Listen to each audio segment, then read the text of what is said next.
YouTube, welcome back. Today on Kung Fu Science, we'll be talking to you about the lineage wars in Wing Chun and why they're tearing us apart. So, if you are a Wing Chun student, then you've probably already come across this issue, and if you haven't, then you're really lucky, or you just started out or something. I don't really know how you could not know about this yet, but basically, for those of you who don't know, Wing Chun is a very Wing Chun is a very political system, and by that I mean there's a lot of issues as far as who's the real Grandmaster and whose lineage is more important and more full and more authentic and more traditional and things like that, and so like there's more squabble between Wing Chun people than there is between Wing Chun people and other systems. Like within the system itself, there are several different lineages, and they all think they're the right lineage. They all think they're the best lineage, and everybody else is wrong. And that's so religious, it's ridiculous. Like, what is up with that? Let me just put a little something straight here. Grandmaster Yip Man was one of the people who caused some big lineage issues by, whenever he died, he didn't leave the system to anyone particular. He didn't say, well, this one particular person is my successor. And so pretty much everybody who was a student of his claimed to be the successor. They claimed to be the Grandmaster. And, he was a strange man, and he also didn't want to teach in the first place. He started teaching because of poverty and some issues like that, and I probably discussed this in some of my other videos, but basically there was like a 30-year gap or something like that between the time that he learned Wing Chun and the time that he started teaching Wing Chun. And so all of his students got different training methods and different drills because basically he was developing a training system while he was teaching. Like, it's not like he had fresh in his mind the best ways to train and teach the system. So there are a lot of methods that he taught his earlier students that he didn't teach his later students. He taught them something different. So there are all these different concepts out there, these training methods out there, and everybody's like, well, this is the way that Yip taught it, so this is the way that it is. But then the other people are like, nah, he didn't teach it that way, he taught it this way. And so there's a lot of squabble because of that, and many other things, but that's one of the big ones. And so basically in this video, I'm just hopefully going to reach out to a few people in the community and say that that's not what we need to be doing. We don't need to be trying to prove each other wrong. We need to be coming together as a family and helping each other get better. And instead of putting these 10-mile long comments on someone's videos about how they're wrong and they just don't know what they're talking about, and how Wing Chun is definitely this way and not that way, etc., etc. Instead of doing that, we need to come together, touch hands, trade notes, and make friends. There's a reason that in Wing Chun we call each other Si Hings and Si Dais and Si Moi and Si Jay and Si Fu. Those are family titles. That's Kung Fu Father and Kung Fu Older Brother and Kung Fu Younger Brother, and so everyone should be looking at each other like that. We're all extended family. If we're all from Wing Chun, we all claim to do Wing Chun, then we should be part of the same family. We should meet each other. We should cross-train. We should not say that my way is the right way and your way is definitely wrong until we've fully explained to each other in person and felt and seen why we do the things the way we do them. And, my personal standing on martial arts is that, kind of like what Bruce Lee said, that unless you have more limbs than someone else, then you're not really going to have something different. Like, there are all sorts of different methods and ideas in martial arts, but it's all really under the umbrella of human movement. It's all human. It's all human style. It's all human system. And so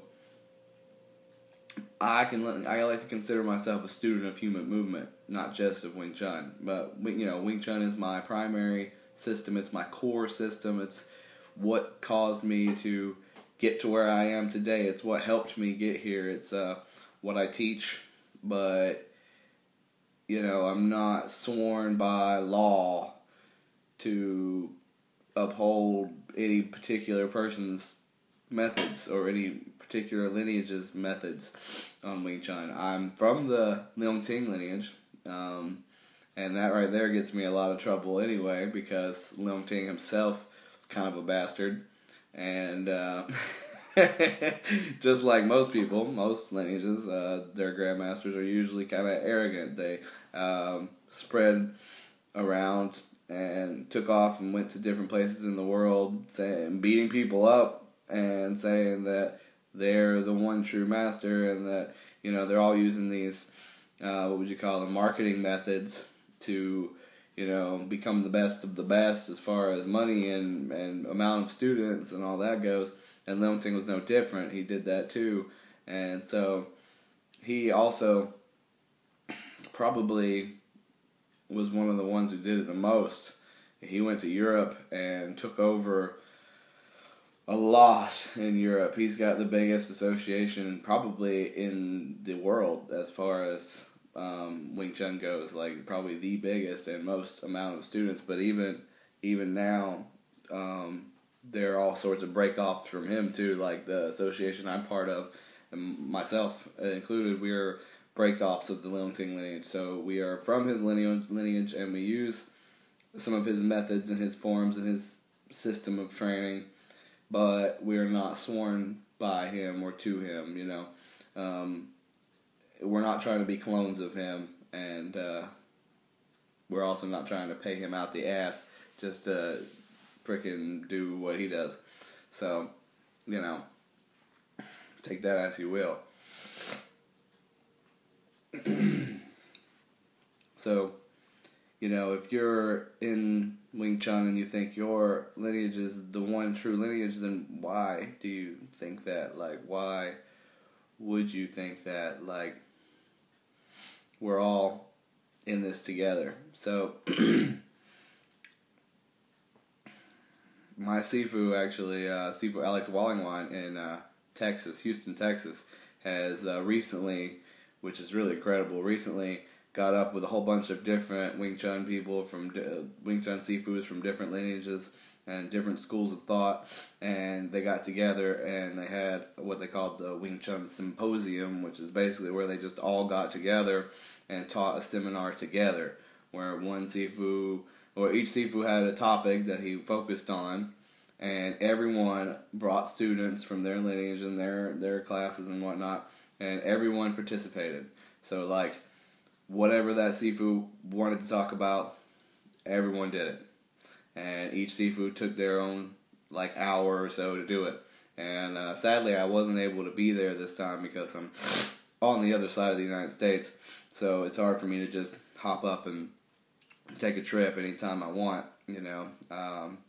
I go as often as I can, and he comes to me as often as he can. But, right now it's not like I can just go there every weekend or whatever. So anyway, I didn't get to go this time, sadly, but I heard that it was a great turnout, and that everybody really learned a lot, and everybody had a good time, and there was no fighting, no squabble, no trash talk, no shunning, no nose turning, none of that. Like, everyone participated, and everyone learned something, and everyone grew from it, and all these 5 or 6 Sifus from different lineages sat down together and had dinner together and just traded knowledge and notes, and it was just an incredible step in the right direction.